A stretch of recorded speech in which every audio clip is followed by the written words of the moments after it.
Okay, hello everybody. Welcome. We're excited that the community continues to grow. And for those of you that are watching this live or watching as a post recording, we appreciate you continuing to stay engaged with the Metaverse for SDGs Global Prize in VR competition. Today is going to be an exciting discussion. We want to actually share with you an organization that's looking for talent, individuals like yourselves that are learning virtual reality and metaverse skill sets. And so we're going to have this session today where you're going to meet a company and talk about what are the skill sets required to actually seek employment in this field. We'll give some general updates. And right now we're going to focus on specifically our guests that are with us here today. And again, the context here is that through this competition, we've been emphasizing to this community that one of the benefits and one of our reasons at Exponential Destiny for running this competition is to try to give a broad community exposure to being metaverse creators, metaverse entrepreneurs. What does that mean? That means how do you get into virtual reality or augmented reality and start creating environments and spaces that provide value, in this case, bring to life the SDGs. But what we're emphasizing is that going through this competition, you'll apply these skills towards one of the SDGs of your choice with your team members, but the skills will last you a lifetime. That this is akin to learning how to code the next generation of the internet. And through this competition, you're going to pick up these skills and you're going to practice. And eventually you're going to get out in the market. And we hope these skills will become valuable for you to actually seek employment and income. And we think you can do that in the short term because individuals like Marco here and Samantha and other leaders from the Exponential Destiny team were in your shoes a year and a half ago, 2 years ago, and they quickly got upskilled. And then they have done many commercial projects and school projects, getting paid professionally for them. And so we think that's potential for you, just like if it was 1992 when you're learning the internet right before the www came on board. And then the whole market blew up and everyone wanted people that could be web developers. That situation is going to occur with the metaverse. So to make this more practical for you, we assume that when we say this, some of you, if you've never seen a company or organization using virtual reality or the metaverse, you might be a little confused on what we mean by organizations are looking for the skill set.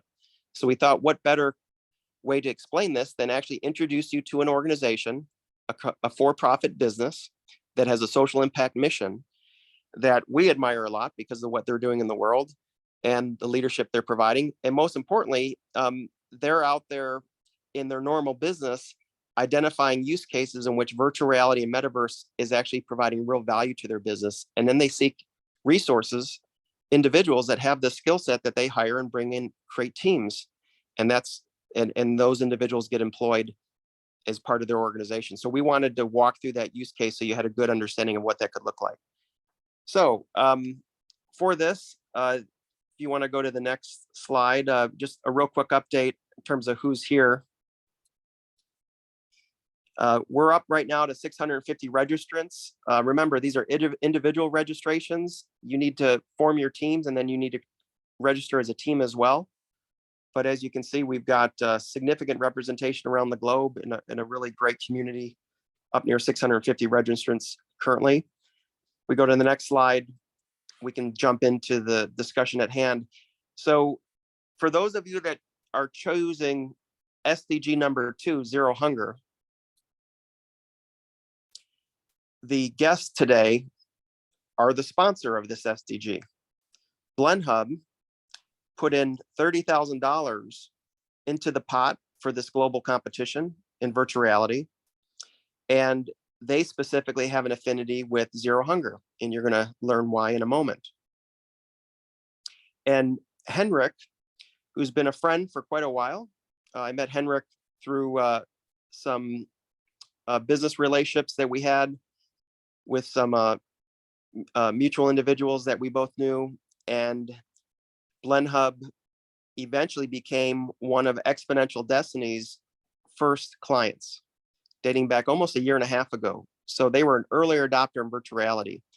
And essentially, what Blend Hub was looking to do was explore and experiment with how they could use these virtual worlds and environments to bring value to their business.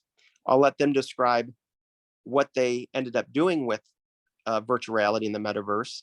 But what's interesting to note is that Blend Hub under Henrik's leadership was an early adopter. I mean, this was well before Facebook changed their name to Meta. This was well before anyone knew virtual reality and metaverse was going to be popular or going to be significant. So they really teamed up with Exponential Destiny in the early days.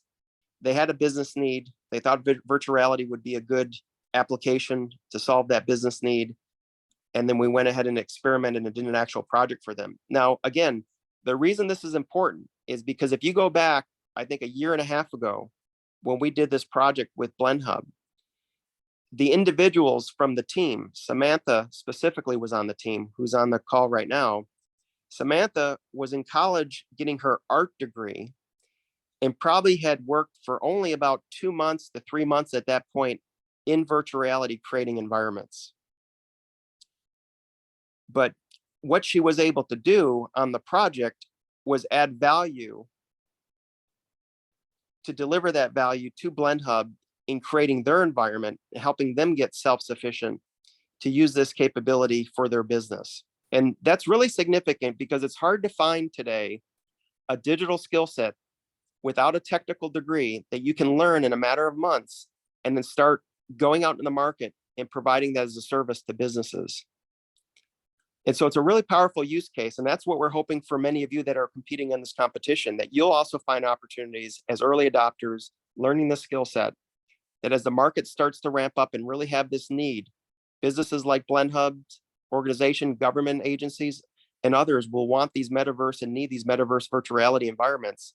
And that's where we're hoping that the foundation we help you build through this competition is something you can continue to improve on to where you can be applicable to the market in the new job economy around metaverse. Okay, so with that said, and that purpose laid out, why don't we do this? Let me first turn it over to you, Henrik. You can introduce Jacob, talk a little bit about Blend Hub at a high level, and then I think you also brought a video of the virtual reality environment that you created that we can play as well. Thank you very much, Marcus.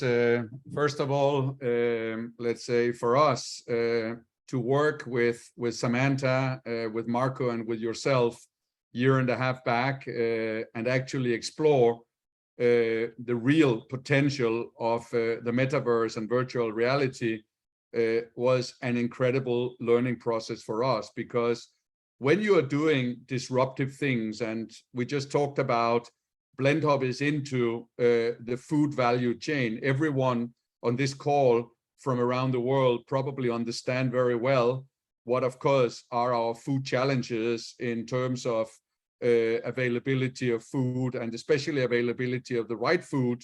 So Blend Hub over the last 15 years has been working very hard on creating a network of multi-localized food production hubs around the world, something that has never been done before.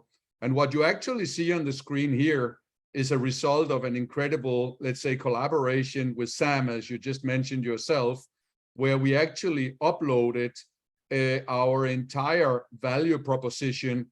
You saw that actually on the slide before. You saw real machinery, you saw real laboratories, you actually see real food products. And of course, being able to upload that into VR and the metaverse have given us a unique position actually to bring people, both customers that are interested in localizing a food production hub in their specific town, in their specific region, in their specific country. So before, it was very hard to explain a customer what a portable powder blending machine and what a lab and how you actually create food products. But after having created this metaverse experience that you see on the screen right now, we have had partners, we have had investors, we have had people from Africa, from Southeast Asia, from Latin America, even from Europe into the metaverse. And in 15 to 30 minutes, they have completely understood our value proposition, that is localized food production, and the possibility of actually understanding how they can participate and what the final result will be once that this food production hub is installed in their region, in their country. So for us, actually to be building this together with youth from around the world is what is even creating it more exciting for us going forward. Because just think about, as you see here, this is a factory space. But think about if we start moving out of the factory and into, for example, a farm in Thailand or in Chile or in Taiwan or in Sweden, we can actually start creating spaces that are completely dedicated to that specific, let's say, environment that we are having in that part of the world. So for us, it has been really an incredible experience. And it has been even more amazing to see that how fast people are actually getting and understanding the message that we are delivering to them when they put on the VR glasses and we actually take them on a tour in the VR space. So I can only incentivize everyone that are listening to this call today to not only reach out and understand more about VR and the potential of creating spaces in VR that will certainly have a high value for BlendHub going forward, but also, let's say, participating actively in the Zero Hunger Challenge will give them a lot of understanding what it actually means to create food products locally around the world, empowering farmers to have the possibility not only to supply a farm product or an ingredient at commodity prices, but actually participate in creating much more sophisticated food products, food recipes locally around the world. And thereby, the people, the youth from around the globe will not only participate, as I said, in the VR experience, but it will actually have the possibility to create an enormous amount of value for their local community in parallel to creating these VR experiences. Yeah, and Henrik, and just to put this in perspective for people so they understand. So you are the CEO of this organization. Jacob and the team, you had this issue, which was, at the time it was during COVID, but it was basically, we're in the business of creating a localized factory next to farms that allow a farmer to start to produce locally. Our challenge is with COVID, we can't people from around the world to see these farms and these factories that we existently have up and running. It's too difficult with COVID. It's quarantine. We're not even allowed to do it. Even beyond COVID, it's expensive to bring someone from Sweden all the way over to India to see one of our factories and a farm.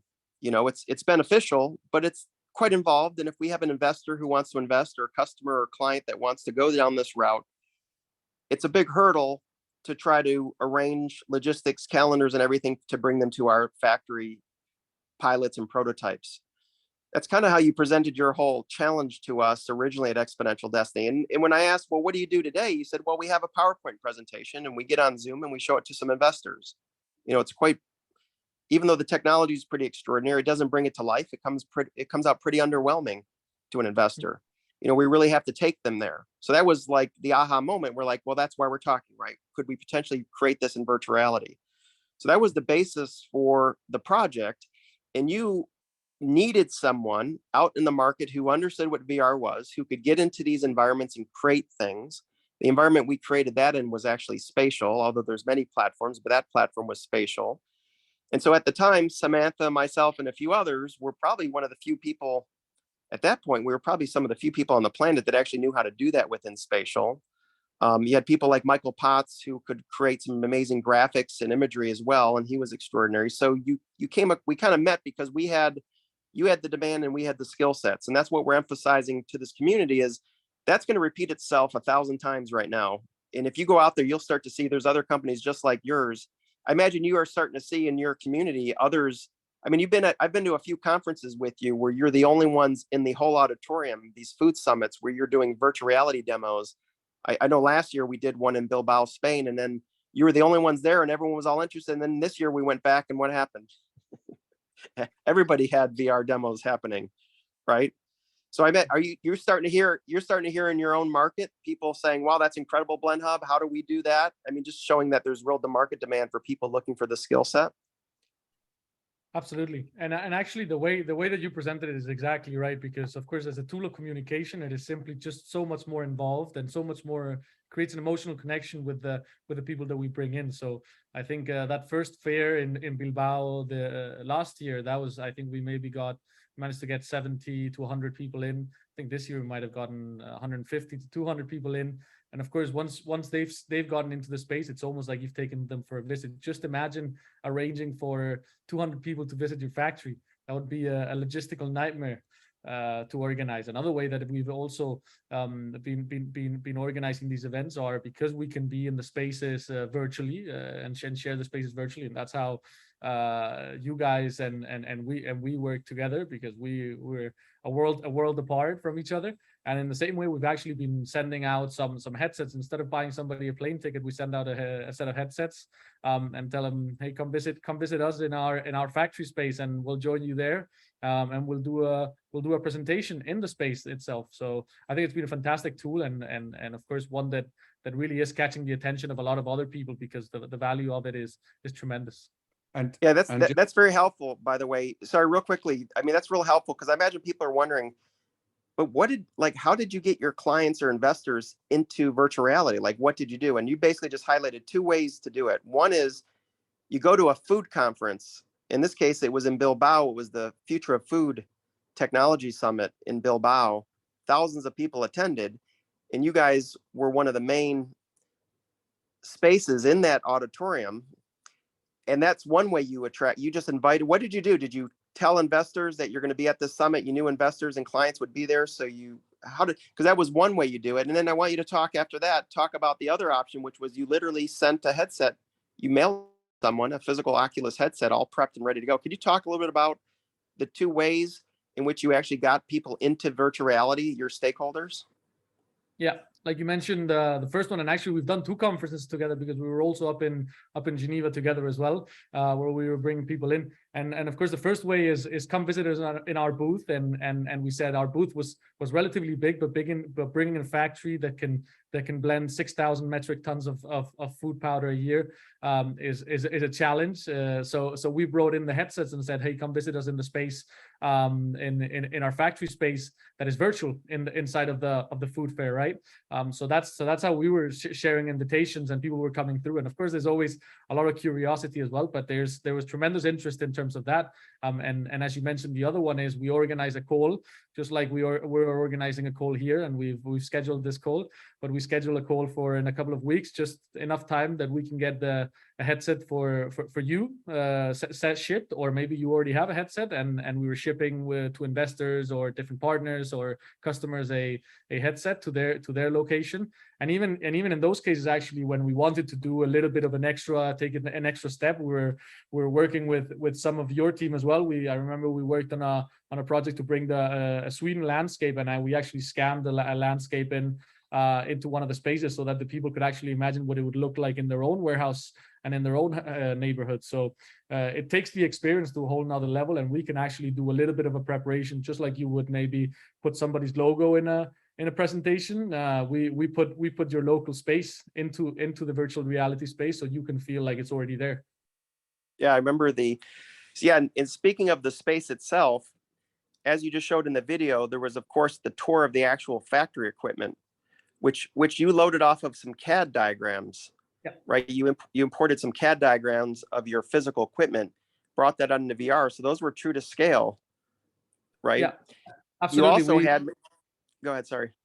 No, we took the same diagrams that you could use to build the factory itself, where the whole factory has been digitized, and we brought them, of course, down a little bit in scale and brought those into the space. So we had a real replica of the factory. Another thing that we also did is some of the other equipment, some of the lab equipment as well, that we didn't have any diagrams of. We used our phones just to scan with LiDAR and just bring those into the space. So we had a true to size replica of all the different objects that we have in the space, and you can see some of those in the video that we played just before.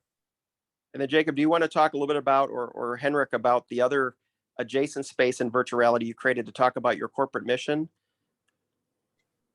Yeah, of course. The corporate mission from BlendHub over the last 10, 15 years, actually, we deployed our first localized production hub in India in 2011 after having developed the portable factory and the replication model during the 5 previous years. So our mission is feeding all people in all places sustainably. And that means, of course, as I mentioned before, for us in BlendHub, we are actually we don't see ourselves as a food producer. We actually see ourselves as an actor in a transparent global supply chain. And that's again why I said before, why I mentioned that we are so keen on having people from around the world joining our Zero Hunger mission and actually awaiting their input on how they see with their skill sets from their local communities, of course, where farmers in Thailand are not farming the same products as farmers in Nigeria or as farmers in Mexico or in Nicaragua. So for us as a transparent global supply chain company, if we are capable actually of starting to add farmer stories, ingredients availabilities, which kind of crops are there, which kind of crops can be brought into the factory, which kind of food products can be created from these crops. Of course, we are moving into a whole different exponential dimension. That is, again, why we believe that actually the VR is one of the most powerful tools actually to bring people together around one single mission.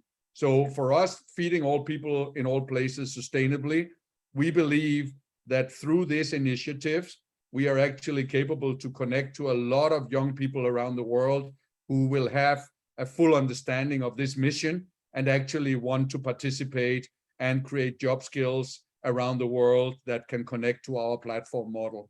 Yeah, that's great. And you were go ahead, Jacob. No, I'm just saying that the story, of course, that Henrik is sharing here and talking about is always one that we'd love to bring him into every conversations. But of course, to repeat that conversation you were just watching in the video of the lobby, if I'm not mistaken, you got that on the screen, and that is one of the spaces that we've used to tell that story, where we've conveyed another message about our mission and our impact and the different values that we want to convey as a company. And we've put those into a space where people can actually come in and have an understanding in a much more visual way rather than just listening to it, right? Yeah, that's extraordinary. I mean, that's Sam, you can even play that again. I mean, that's so this is a good use case for how I see companies using virtual reality. You know, if you just wanted to bring your investors, your stakeholders, your customers into a space where you gave them a tour, almost like a gallery, where you're walking them around talking about what your mission is, what success stories you've had, what your goals are, what you stand for. This is the space you created in virtual reality. And this is adjacent to the actual factory. So people can go in here. It's almost like going into the lobby. You know, Henrik as the CEO gives an overview of the company like he was, but he's doing it in virtual reality with all these multimedia assets that he can leverage, literally walking around like touring a museum of BlendHub. And then from there, you jump into the actual factory. So it's a great segue. And that was another space that you designed. And Marcus, you know, one of the things that I truly believe, since basically I started as an entrepreneur 25 years back, is that we have been living that with you, with Exponential Destiny, with the whole team, that when people are sharing values, we are capable of creating shared value in an exponential growth mode. And this exponential growth mode, we believe, is VR, because, of course, as Jakob said before, having hundreds of people coming into a space and being capable of sharing a mission between value-aligned people is just so powerful. So we are just in the very early days from BlendHub, actually using these spaces, and we are extremely keen on connecting to people around the globe, as I said, but actually value-aligned people, because the people, these 650 participants you already have registered, of course, have their own individual reasons to participate, but we believe that most of these people actually can relate to hunger, to malnutrition, and thereby we will be able to create actually something that is much bigger than BlendHub, and that is what we call the food as a service movement, where we are, let's say, really looking forward to see what kind of relationships we can create through a VR environment. Yeah, that's great. I think anyone that's competing on SDG number 2, and you chose, and I imagine there's a lot because that's a popular one. You know, this is a community that the two of you will probably interact with post the competition here, because you'll have a group of like-minded individuals that are passionate about this topic, and that's really where you're focused. So you'll find other ways to collaborate. I will give you an example, and maybe it's a stupid example, but it's really a value creating example. Think about that these 650 participants, each of them go to the supermarket and take 10 pictures with a phone or with a camera. Then suddenly we have 6,500 photos of food products that can be uploaded into the space. These 6,500 food products, let's say that they have 10 ingredients in every single food product. That means that 6,500 is 65,000 different food ingredients.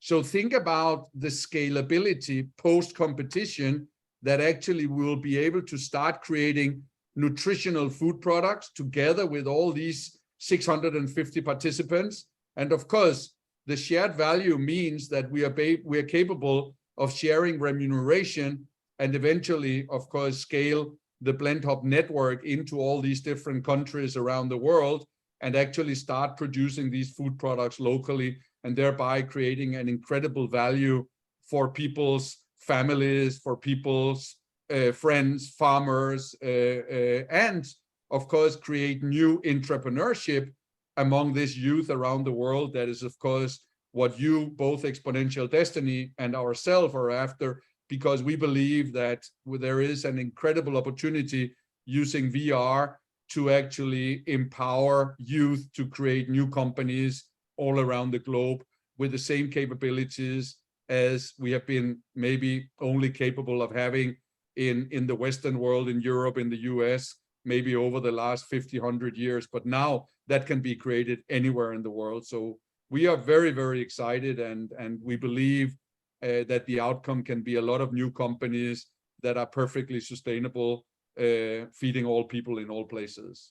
Yeah, I mean, so it's not lost on anyone. I mean, one of the things that's really admirable about the BlendHub model, and this is from someone who used to work at the Kellogg company, because I used to work there, so I'm familiar with processed food that gets shipped all over the world to be made.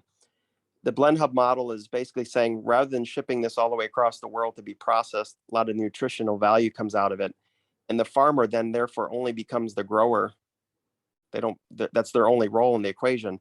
What BlendHub's doing is, by creating a factory and putting it in the farming community, the farmers can become entrepreneurs.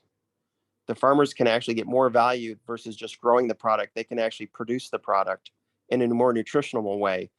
And that also has an impact on sustainability, because you eliminate a lot of power that's required to ship food all over the world.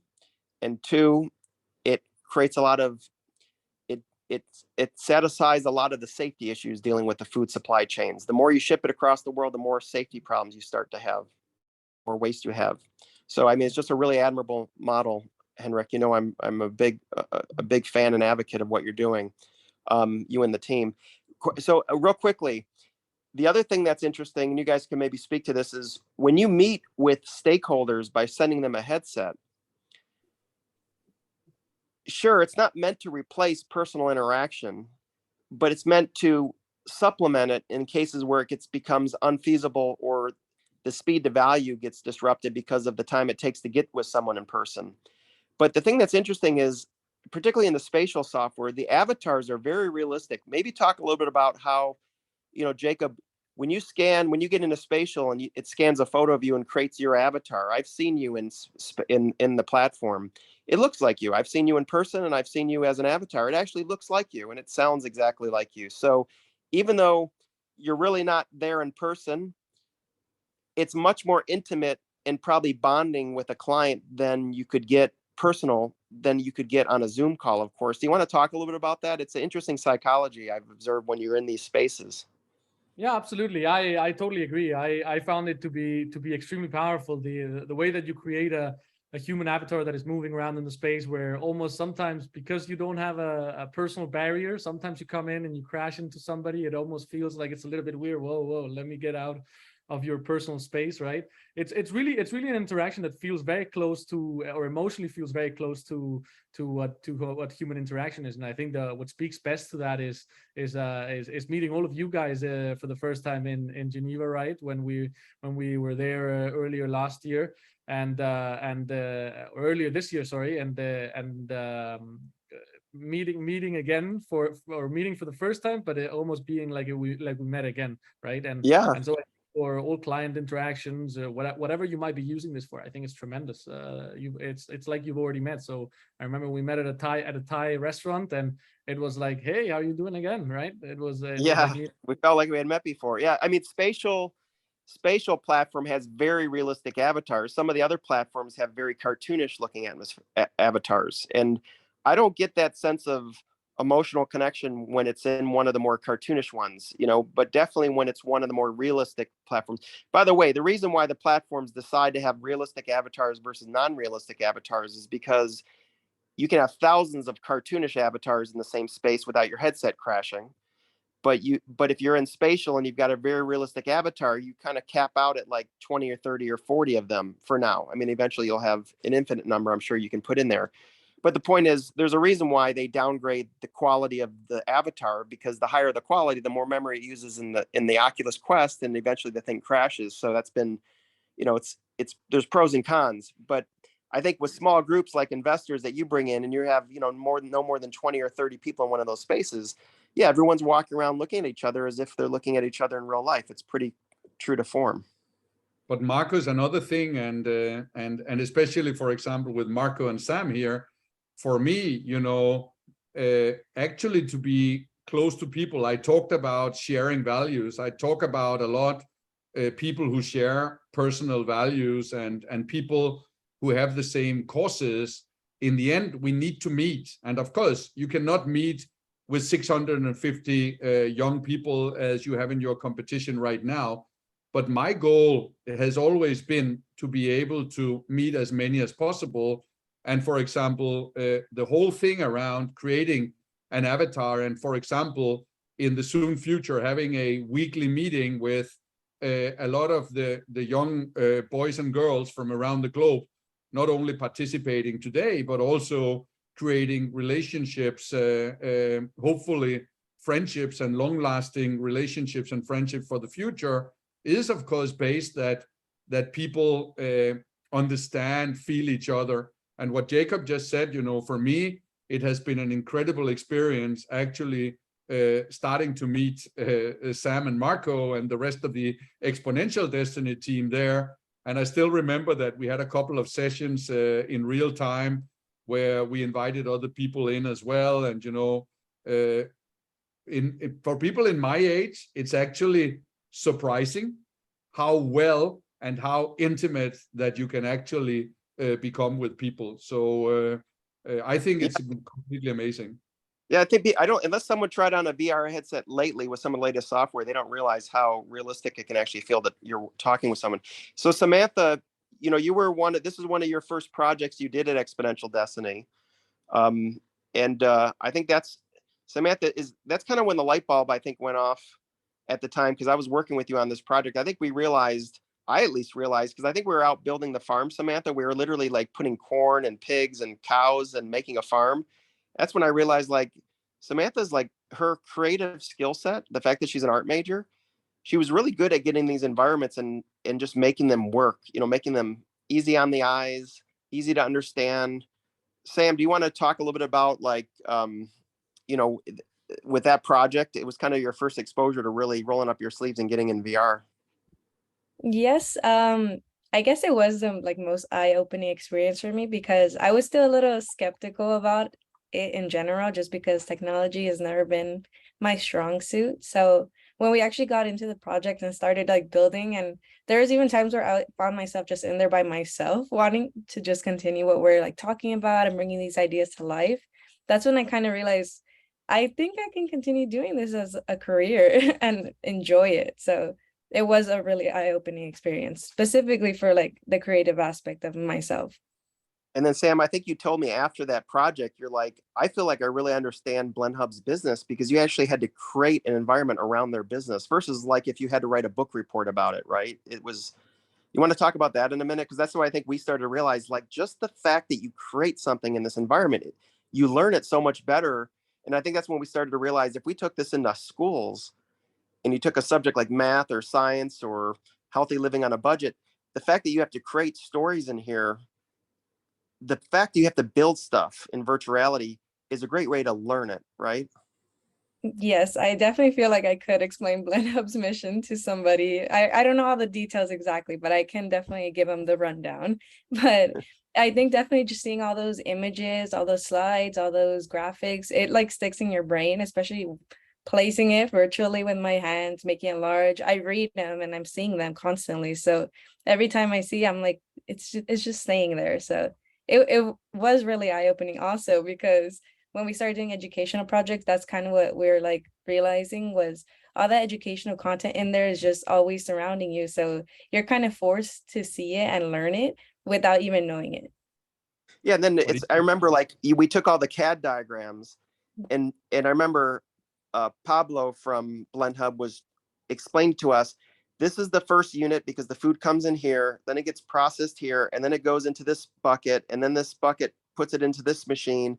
And we actually had to build out the whole thing. And that was like just looking at watching Pablo describe that to us as his avatar in VR, literally, you know, pointing, hey, put that bushel of corn over there because that's where the product comes in, and put that mixer machine over here. Just that alone also was a great way to learn about it. You know, you had to actually create the whole scenario of how food gets produced in a Blend Hub, in the Blend Hub model. And so, yeah, I mean, it was just a great way to learn. Again, the reason I'm emphasizing this is because that's when we realized whatever topic it is, localized food production with Blend Hub, math, science, algebra, you know, healthy living on a budget, whatever topic we choose, coming into these environments and thinking of creative ways to tell the story around them is also an exceptional way for the brain to retain that knowledge in these VR environments. And also Marcus, and especially I'm keen, you know, you talk about healthy living on a budget as an example. One of the biggest problems of the world right now is called malnutrition. And malnutrition is a disease that is highly undervalued. Before we talked about COVID, you know, malnutrition is actually caused by lack of transparency in global supply chains. So for us, the use of VR and especially you, Sam, who was into this space, one of the things, of course, that you have seen, as Marco just said, you have seen how food is coming from the farm into turned into an ingredient, and this ingredient, what could be skim milk powder, or it could be wheat flour, is turned into a bread, as an example. I think that what we are trying, and the reason why Blend Hub we selected to sponsor Zero Hunger, is that actually zero malnutrition is even a bigger problem. And what we want the youth to relate to is exactly what is the composition of food and how can we empower youth to take decisions on their own without having to buy a food product that they do not understand what is actually inside that product. So maybe, Sam, you want to elaborate just a minute on that as well, what that gave you from a personal perspective on a food industry that you were not aware of before. Yes, definitely from a personal perspective, it was definitely informational, but in the best way possible, just because I think in general, everybody knows that most of their food is processed and not in the best ways, and it contains ingredients that is not good for you.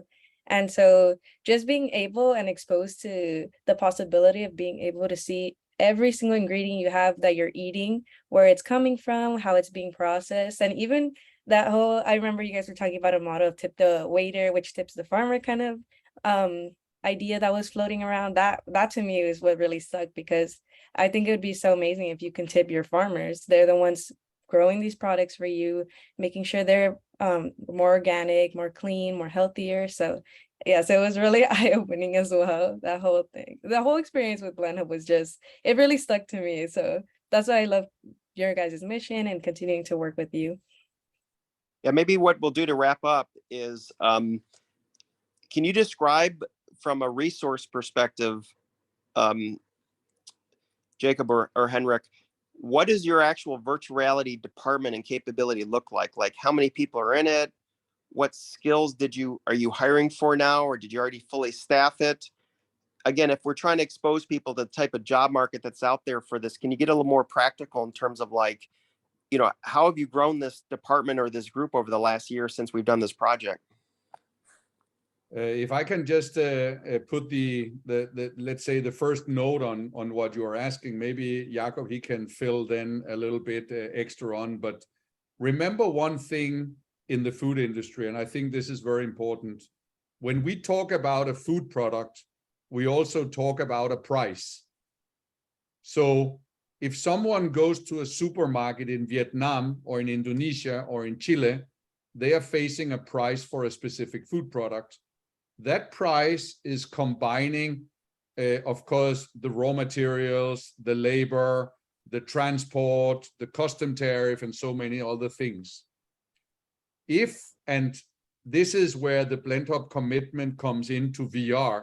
We are starting slowly to build a much more powerful VR department, because we believe that every single cent that we can save by localizing food production will give the final consumers anywhere in the world a much better food product, a much safer food product, and a much cheaper food product. It is not necessary that food products should be expensive to be healthy.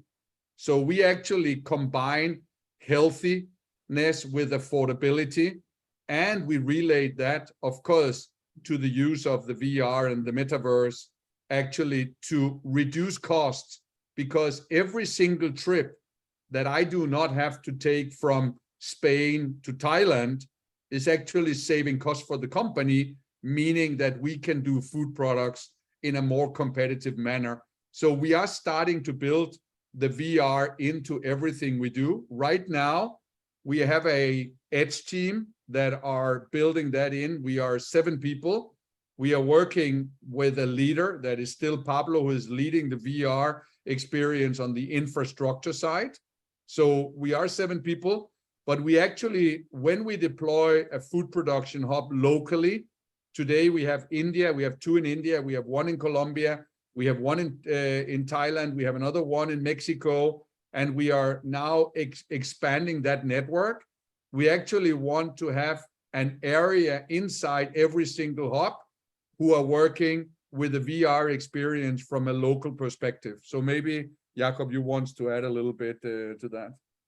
No, yeah, I think you covered a little bit of the general approach of how we see VR being expanded into all kinds of different areas, helping with communication, helping with all types of different interactions as we've already spoken about. So, and when Henrik mentions the team that is involved with it, I think it's tremendously interesting, because in the past, maybe people have asked for Excel credentials, or your ability to use certain corporate tools, or some different abilities like that. And I think in the near future, being able to use some technologies like spatial, like Mesmerize, whatever different platforms are available now and are available in the future, will be certainly a very valuable skill on top of anybody's curriculum, because it will allow you to, just like you use a PowerPoint today, it'll allow you to communicate things much more efficiently. And so today we have a team that isn't specifically dedicated to it, but whenever we need to bring in the resource, we have the ability. And so all of us have the ability to bring in the tools, and everybody from Pablo, who's a designer, who's an engineer who's specialized in design thinking. I'm a computer scientist. Joaquin specializes in communication and marketing, and we all have a have a certain skill set in this space that we've developed together with you, and through our experiences together, that we can now deploy into using these tools in a day-to-day basis. So I think it's tremendously interesting, and of course it'll be something that we'll look for in the future as well, in people that we include in different teams, and teams that have to deal with interactions with third parties. It'll be tremendously important. Great. Well, listen, I think we should wrap it up. I think we've accomplished the goal, which was to share with the community, real businesses like yourselves that are using VR to provide value, and the type of skills that the market is going to demand. And that's going to grow exponentially from this point forward, and I think the market's going to get significant and very quickly, and someone's going to have to build and design these spaces in VR. Why can it not be you? For those that are listening, you can be in this space. I would seriously consider this like 1990, right before World Wide Web really got popular. I mean, the internet existed for decades before that, but it really got popular in 1991, 1992. Everyone wanted a website all of a sudden. That's where we are in the virtual reality metaverse space.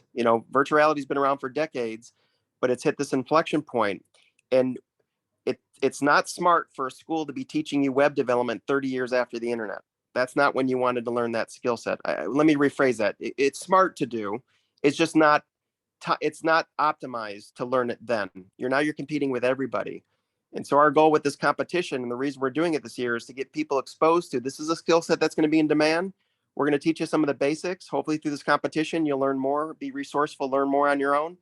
But even before this competition's over, if you learn these skill sets, you're going to find more of the blend hubs of the world that are going to need this skill set, and it'll make you relevant to this new jobs economy. So listen, on behalf of Exponential Destiny, and the support we're getting from the United Nations with the ITU, we thank you, Blend Hub. You were I think you were probably the first. I actually think you were the very first. You and the Honest Company were the very first two companies to commit to fund this and to help us with this. And it was almost immediate, Henrik, when we asked you. You said yes, we're definitely in. So thank you for your contribution that will be passed on as prize money. And appreciate everything you're doing out there with your model, and also the work you've done with Exponential Destiny. And thanks for sharing today.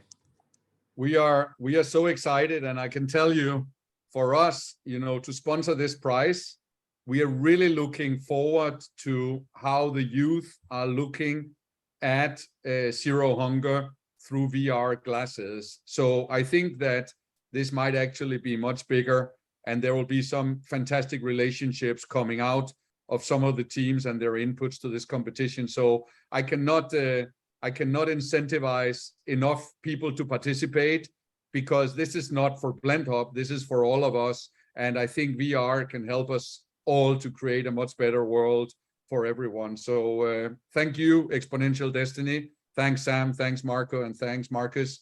And we will continue working together for creating this a success. Thanks, guys. Thank you. See you.